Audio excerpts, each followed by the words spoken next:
അപ്പോൾ ഇതുണ്ടാക്കാൻ വേണ്ടിയിട്ട് ഞാനിവിടെ ഇന്ത്യ ഗേറ്റിൻ്റെ ഈ ക്ലാസിക് എന്ന് പറയുന്ന ബസ്മതി റൈസാണ് എടുത്തിരിക്കുന്നത്. 1 കിലോ റൈസ് ഞാൻ നന്നായിട്ട് കഴുകിയിട്ട് വെള്ളം ഒഴിച്ച് ഒരു 10 മിനിറ്റ് കുതിരാനായിട്ട് മാറ്റി വെക്കും. അപ്പം ഈ ക്ലാസിക് റൈസ് ആയതുകൊണ്ടാണ് ഞാനൊരു 10 മിനിറ്റ് മാത്രമേ ഇത് കുതിർക്കത്തുള്ളൂ കേട്ടോ. അപ്പം ഞാനിത് നന്നായിട്ട് കഴുകിയിട്ട് ഇതുപോലെ വെള്ളം ഒഴിച്ച് കുതിരാനായിട്ട് വെച്ചിട്ടുണ്ട്. 10 മിനിറ്റ് കഴിഞ്ഞ് നമുക്കിതൊന്ന് ഡ്രെയിൻ ചെയ്തെടുക്കണം. അപ്പോൾ ഈ സമയം കൊണ്ട് നമുക്ക് മസാല തയ്യാറാക്കിയെടുക്കാം. അപ്പോൾ ഞാനൊരു ഇരുമ്പ് ചട്ടി അടുപ്പത്ത് വെച്ച് ചൂടാക്കിയിട്ടുണ്ട്. ഇതിലേക്ക് ഞാൻ 3 ടേബിൾ സ്പൂൺ ഓയിൽ ഒഴിച്ചു കൊടുക്കുകയാണ്.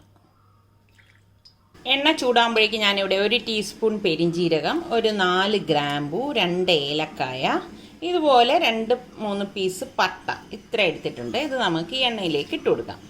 അപ്പോൾ അതൊന്ന് ചൂടാകുമ്പോഴേക്ക് ഞാനിവിടെ 3 മീഡിയം സൈസ് സവാള സ്ലൈസ് ചെയ്ത് എടുത്തിട്ടുണ്ട്. ഈ സവാളയും കൂടി ഇതിലേക്ക് ഇട്ടിട്ട് വഴറ്റി കൊടുക്കാം. ഈ ഇരുമ്പ് ചട്ടി ന്യൂട്രിയോണ്ടതാണ് കേട്ടോ. അപ്പം നിങ്ങൾക്ക് വാങ്ങിക്കാൻ താല്പര്യം ഉണ്ടെങ്കിൽ ഞാൻ ഇതിൻ്റെ ലിങ്ക് ഡിസ്ക്രിപ്ഷൻ ബോക്സിൽ കൊടുത്തിരിക്കാം. പിന്നെ നമ്മളുടെ കോഡ് യൂസ് ചെയ്താൽ നിങ്ങൾക്ക് ഡിസ്കൗണ്ട് കിട്ടുന്നതാണ് കേട്ടോ.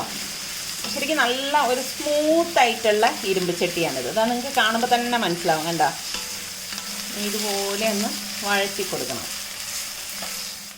ഞാനിവിടെ ഒരു 3 പച്ചമുളക് എടുത്തിട്ടുണ്ട്. പച്ചമുളകും കൂടി ഇതുപോലെ കീറിയിട്ട് കൊടുക്കണം.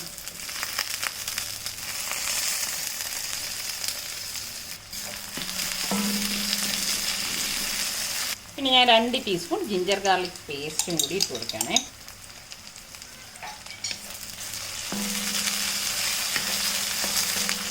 പിന്നെ ഇവിടെ ഞാൻ കുറച്ച് പുതിനയില എടുത്തിട്ടുണ്ട്. അപ്പോൾ ഇത് വീട്ടിൽ തന്നെ ഉണ്ടായ പുതിനയില ആയതുകൊണ്ട് തന്നെ ഞാനിത് അതിൻ്റെ ഞെട്ടൊന്നും കളയാൻ നിൽക്കുന്നില്ല. ചെറുതായിട്ട് കട്ട് ചെയ്ത് ഇതിലേക്ക് ഇട്ട് കൊടുക്കുകയാണ്. നല്ല ഒരു മണം വരുന്നുണ്ട് കേട്ടോ. ഇനി ഞാനിതിലേക്ക് സ്പെഷ്യൽ ബോംബെ ബിരിയാണി മസാലയാണ് ഇടുന്നത്. ഇത് നമ്മളുടെ സൽമാന് കുറേ നാളായിട്ട് അവൻ ബോംബെ ബിരിയാണി വേണമെന്ന് പറഞ്ഞിട്ട് അവൻ തന്നെ ഓൺലൈനിൽ വരുത്തിച്ച് വെച്ചിരിക്കുകയാണ് കേട്ടോ. മുൻപ് ലുലുവിൽ കിട്ടിയിട്ടുണ്ടായിരുന്നു. പക്ഷേ ഇപ്രാവശ്യം നമ്മൾ ലുലുവിൽ പോയി നോക്കിയപ്പോൾ അവിടെ അത് കാണാനില്ല. അപ്പം ഞാൻ ഇതുപോലെ ഒരു ഫുൾ പാക്കറ്റ് ഇതിലേക്ക് ഇട്ട് കൊടുക്കണം. അപ്പോൾ ഇതിൽ തന്നെ എല്ലാം കുരുമുളക്, പട്ട, ഗ്രാമ്പു എല്ലാ സംഭവം ഇതിൽ തന്നെ ഉണ്ട് കേട്ടോ.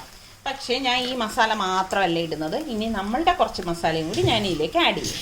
1 table spoon Kashmiri chilli powder, 1/2 table spoon മല്ലിപ്പൊടി, 1 ടീസ്പൂൺ കുരുമുളക് പൊടി, 1/2 ടേബിൾ സ്പൂൺ ഗരം മസാലപ്പൊടി. അപ്പോൾ ഉപ്പ് ഓൾറെഡി നമ്മളുടെ ഈ മസാലപ്പൊടിയിലുണ്ടാവും. അത് നമ്മൾ നോക്കിയിട്ടേ ഇടാവും കേട്ടോ. അപ്പോൾ ഇതൊന്ന് ഇളക്കി കൊടുക്കാം. പിന്നെ ഞാനിവിടെ 1.5 കിലോ ചിക്കൻ കഴുകി ഡ്രെയിൻ ചെയ്തെടുത്ത് വെച്ചിട്ടുണ്ട്. അപ്പം അതും കൂടി ഇട്ടിട്ട് മിക്സ് ചെയ്തെടുക്കാം. ഇരുമ്പ് ചട്ടി ആയതുകൊണ്ട് തന്നെ പെട്ടെന്ന് നമുക്കിത് വെന്ത് കിട്ടും കേട്ടോ. അതായത് മസാല ഈ ചിക്കനിൽ പൊതിയത്തക്ക രീതിയിൽ നമ്മൾ ഒന്ന് മിക്സ് ചെയ്ത് കൊടുക്കണം. അപ്പം ഞാൻ ഇനി ഇത് ഫ്ലെയിം കുറച്ച് വെച്ച് മൂടി വെച്ച് വേവിച്ചെടുക്കാൻ കേട്ടോ. അപ്പോൾ ഇതിവിടെ ഒരു 10 മിനിറ്റ് കഴിഞ്ഞിട്ടുണ്ട്.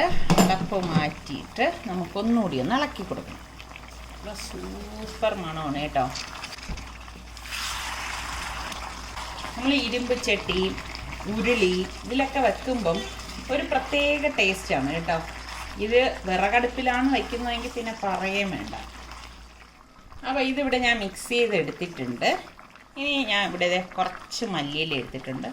ചുമ്മാ അങ്ങിട്ട് കൊടുക്കുകയാണ് കേട്ടോ. കട്ട് ചെയ്യുന്നൊന്നുമില്ല, ഇതുപോലെ ഇട്ട് കൊടുക്കുകയാണ്. അത് അതിൽ കിടന്ന് റെഡി ആയിക്കോളും. പിന്നെ ഞാൻ 2 ചുവന്ന തക്കാളി എടുത്തിട്ടുണ്ട്. നല്ല അടിപൊളി തക്കാളി അല്ലേ, നല്ല കളറ്. അപ്പോൾ ഈ 2 തക്കാളി ഇതിലേക്ക് ഇട്ട് കൊടുക്കാം. ഇങ്ങനെ കിടക്കട്ടെ. ഇതങ്ങ് ഉടയും കേട്ടോ പിന്നീട്. അപ്പോൾ നമുക്ക് വീണ്ടും ഇത് മൂടി വെച്ച് വേവിച്ചെടുക്കണം. അപ്പോൾ വീണ്ടും ഒരു 10 മിനിറ്റ് കഴിഞ്ഞിട്ടുണ്ട്. ഇത് കണ്ട എണ്ണയൊക്കെ തെളിഞ്ഞ് വന്നിട്ടുണ്ട്. നമ്മളിതിലേക്ക് വെള്ളം ഒട്ടും ചേർക്കരുത് കേട്ടോ. കാരണം ഈ ചിക്കനിൽ നിന്ന് തന്നെ ചാറ് ഊറി വരും. പോരാത്തതിന് നമ്മൾ ടൊമാറ്റോ ചേർത്തിട്ടുണ്ട്. അതുകൊണ്ട് തന്നെ വേറെ അഡീഷണലായിട്ട് വെള്ളം ചേർക്കരുതേ. ഇതുപോലെ ഒന്ന് ഇളക്കി കൊടുത്തിട്ട് നമുക്ക് മൂടി വെച്ച് വീണ്ടും ഇതൊന്ന് വേവിച്ചെടുക്കാം. അപ്പോൾ ഉപ്പൊക്കെ ഉണ്ടോ എന്ന് നോക്കണം. അപ്പം ഞാൻ ഇതിലേക്ക് അഡീഷണലായിട്ട് ഉപ്പ് ചേർത്തിട്ടേ ഇല്ല കേട്ടോ. നിങ്ങൾ നോക്കിയിട്ട് മാത്രമേ ഉപ്പ് ചേർക്കാവൂ, അല്ലെങ്കിൽ ഉപ്പ് കൂടിപ്പോവും കേട്ടോ. ഉണ്ടോ? ബ്ലാക്ക് കാർഡമം, ഇതൊക്കെ നമ്മളുടെ ഈ ബിരിയാണി മസാലയിലുള്ളതാണ്.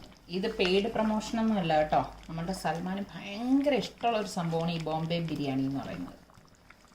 അപ്പം മൂടി വെച്ച് വേവിച്ചെടുക്കാം.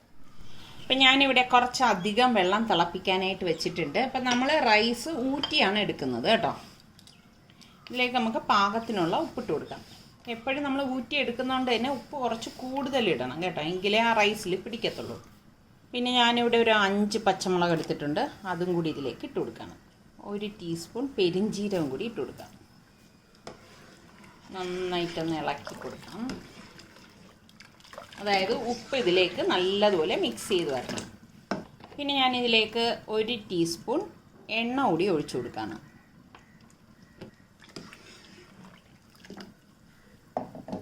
അപ്പോൾ വെള്ളം ഇവിടെ തിള വരുന്നുണ്ട്. ആ സമയത്ത് ഞാൻ കഴുകി ഡ്രെയിൻ ചെയ്ത് വെച്ചിരിക്കുന്ന അരി ഇതിലേക്ക് ഇട്ട് കൊടുക്കാം. അരി ഒരുപാട് വെന്തുകൊണ്ട് കേട്ടോ. ഒന്ന് വെന്ത് വരുമ്പോഴേക്കും നമ്മളിത് ഡ്രെയിൻ ചെയ്തെടുക്കും. ഇളക്കി കൊടുക്കാം. അപ്പോൾ ഇത് റെഡിയാവുന്ന നേരം കൊണ്ട് ഞാനിവിടെ കുറച്ച് സാഫ്രോണ് ഇതുപോലെ പാലിൽ കുതിർക്കാനായിട്ട് വെച്ചിട്ടുണ്ട്. അപ്പോൾ ഇത് റെഡിയാവുന്ന സമയമാകുമ്പോഴേക്കും ഇതിൻ്റെ സത്തൊക്കെ ഈ പാലിലേക്ക് ഇറങ്ങിയിട്ടുണ്ടാവും. ഞാൻ റൈസ് ഇട്ട ശേഷം ഹൈ ഫ്ലെയിമിൽ വെച്ചിട്ടാണ് ഇത് റെഡിയാക്കി എടുക്കുന്നത് കേട്ടോ. അപ്പോൾ ദേ നമ്മളുടെ റൈസ് ഇവിടെ പാകത്തിന് വെന്ത് വന്നിട്ടുണ്ട്. ഓവർ കുക്കാവാൻ പാടില്ല കേട്ടോ, ഇത്രയും മതിയാകും. അപ്പോൾ ഇനി ഇത് നമുക്ക് ഡ്രെയിൻ ചെയ്തെടുക്കാം. എന്നിട്ട് ഇതേ പാനിൽ തന്നെയാണ് ഞാൻ ബിരിയാണിക്ക് സെറ്റ് ചെയ്യുന്നത് കേട്ടോ. അപ്പോൾ നമ്മളുടെ കറി റെഡിയായോ നോക്കാം. കണ്ടോ, കളറൊക്കെ ചേഞ്ചായി, കഷ്ണങ്ങളൊക്കെ വെന്ത് വന്നിട്ടുണ്ട്. അടിപൊളി മണമാണ് കേട്ടോ. നമുക്കിനി ഇത് ഗ്യാസ് ഓഫ് ചെയ്തിട്ട് നമുക്ക് ഇത് ലെയർ ചെയ്യാം. നമുക്ക് ഫസ്റ്റ് ഇതുപോലെ ചിക്കനും ഗ്രേവിയും കൂടി ഒഴിച്ചു കൊടുക്കാം. ഫ്ലെയിം കുറച്ച് വെച്ചിട്ട് വേണം ഇനി നമുക്ക് ഡം ചെയ്തെടുക്കാം കേട്ടോ. ഗ്രേവി ഇതുപോലെ ഒഴിച്ചു കൊടുക്കണം. ഞാൻ റൈസ് ഡ്രെയിൻ ചെയ്ത് വെച്ചിട്ടുണ്ട്, അത് ഇതുപോലെ ഇട്ട് കൊടുക്കാം. ഒന്ന് ലെവൽ ചെയ്ത് കൊടുക്കാം. കണ്ടോ, നമ്മളുടെ സാഫ്രോൺ ഇവിടെ നല്ലതുപോലെ സോക്കായി വന്നിട്ടുണ്ട്. അപ്പോൾ അത് ഇതിലേക്ക് കുറച്ചൊഴിച്ചു കൊടുക്കാം.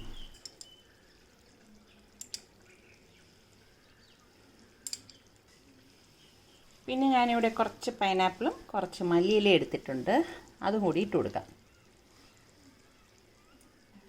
പിന്നെ നമുക്ക് കുറച്ച് റൈസ് ഇതുപോലെ ഇട്ട് കൊടുക്കണം.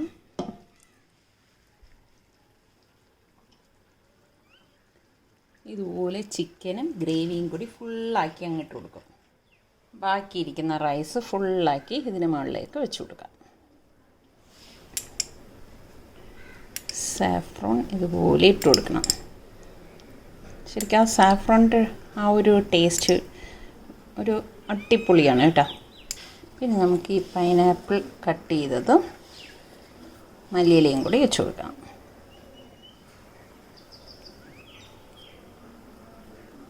അപ്പം നമ്മളുടെ അടിപൊളി ബോംബെ ബിരിയാണി ഇവിടെ റെഡിയാണ്. അപ്പോൾ ഇനി ഞാൻ അടച്ച് വെച്ച് ഫ്ലെയിം നന്നായിട്ട് കുറച്ച് വെച്ചിട്ട് ഒരു 10 മിനിറ്റ് ഡം ചെയ്തെടുക്കും.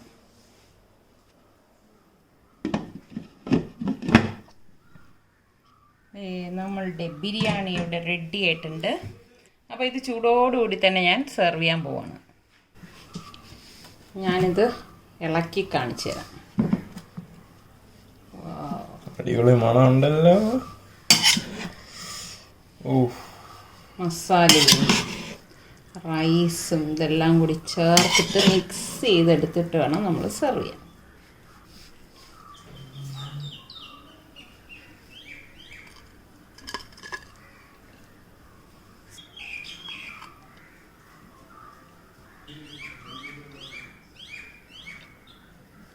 വളരെ പെട്ടെന്ന് തന്നെ തയ്യാറാക്കിയെടുക്കാൻ പറ്റുന്ന ബോംബെ ബിരിയാണി ഇവിടെ റെഡി ആയിട്ടുണ്ട്. അപ്പോൾ ഇതൊരു അടിപൊളി ബിരിയാണിയാണ് കേട്ടോ. റൈറ്റ് ഒന്നും ഇല്ലാതെ തന്നെ ഇത് കഴിക്കാൻ നല്ല ടേസ്റ്റാണ്. ട്രൈ ചെയ്യാത്തവർ ട്രൈ ചെയ്ത് നോക്കിയിട്ട് ഫീഡ്ബാക്ക് തരണേ. അതുപോലെ തന്നെ നമ്മളുടെ സലു കിച്ചൻ ഇനിയും സബ്സ്ക്രൈബ് ചെയ്യാത്തവരുണ്ടെങ്കിൽ സബ്സ്ക്രൈബ് ചെയ്യാനും ലിങ്ക് ഷെയർ ചെയ്യാനൊന്നും മറന്നു വരുതേ. അടുത്തിനി നമുക്ക് നല്ല റെസിപ്പിയോ വ്ളോഗോ ആയിട്ടൊക്കെ വരുന്നത് വരെ എല്ലാവർക്കും ബൈ. ഇത് ഞാൻ നാരങ്ങാത്തോട് കൊണ്ട് ഉണ്ടാക്കിയ അച്ചാറാണ്. മുൻപുണ്ടാക്കിയതാണ്. ഇതിൻ്റെ വ്ളോഗൊക്കെ ഞാൻ ഇട്ടിട്ടുണ്ടായിരുന്നു. അപ്പോൾ അതിൻ്റെ ലിങ്ക് ഞാൻ ഡിസ്ക്രിപ്ഷൻ ബോക്സിൽ കൊടുത്തിരിക്കാം കേട്ടോ. അപ്പോൾ ശരിക്കും പറഞ്ഞാൽ പരുവമായിട്ടിരിക്കുകയാണ്. അടിപൊളി. സൽമാൻ ഇന്ന് റൈറ്റ് എന്ന് ഞാൻ ഉണ്ടാക്കിയിട്ടില്ല. സൽമാൻ്റെ ദിവസമാണ്. യെസ്. എങ്ങനെയുണ്ട് സൽമാനെ? മോൻ തെളിഞ്ഞോ? സൽമാൻ തന്നെ ഓൺലൈൻ വരുത്തിച്ച് ഉണ്ടാക്കണം എന്ന് പറഞ്ഞ്. ബിരിയാണിയാണ് സിമ്പിൾ ഫുഡ്. പക്ഷെ വേറെ കറിയൊന്നുമില്ല. ഒറ്റ അടിക്ക് തീർന്നില്ലേ ജോലി?